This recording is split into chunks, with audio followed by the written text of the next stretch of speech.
Greetings, I'm Pastor LaMarcus, lead pastor of Unique Life Church. Listen, during the month of May, we will be highlighting and celebrating great women.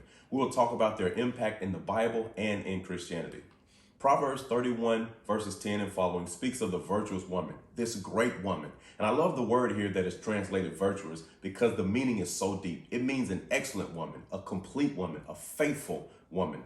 We will explore how God has given women special talents and abilities to stand alongside men as we both go forward to accomplish God's will. We will look at what the foundation is that makes these women great, the footing on which they all stand.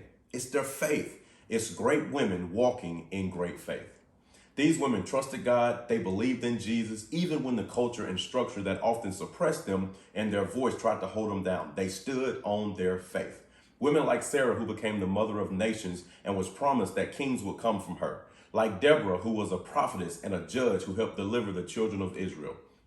Women like Ruth, who after enduring terrible tragedy, chose God and became the great-grandmother of who many consider to be Israel's greatest king, none other than King David, the man after God's own heart.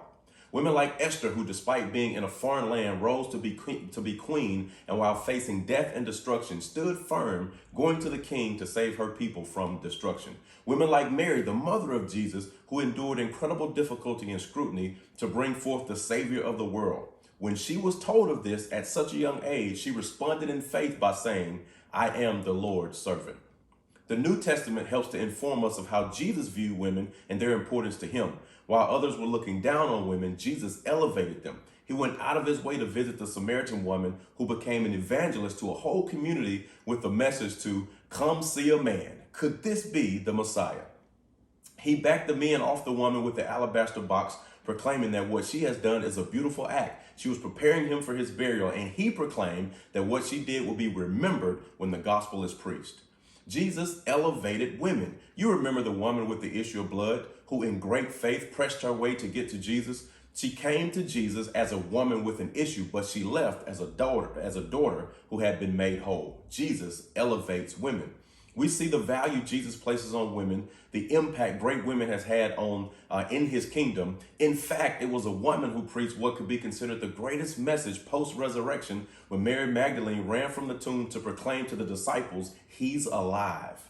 God values women. Jesus values women, and it is important for us to learn and glean from these great women of great faith. So as we celebrate great women throughout the month of May, I want you to join us. Men, bring your wives, your mothers, your sisters, your daughters. Women, come with your mothers, your daughters, and your sisters. Spread the word and let's grow and glean together as we celebrate God's great women and grow to become great in his kingdom. I can't wait to embark on this journey with you as we celebrate great women. Starting this Sunday, May 1st at Malco Grandview, 221 Grandview Boulevard, Madison, Mississippi. We get started at 10 a.m. See you then, and remember, God bless you, God keep you, and I love you.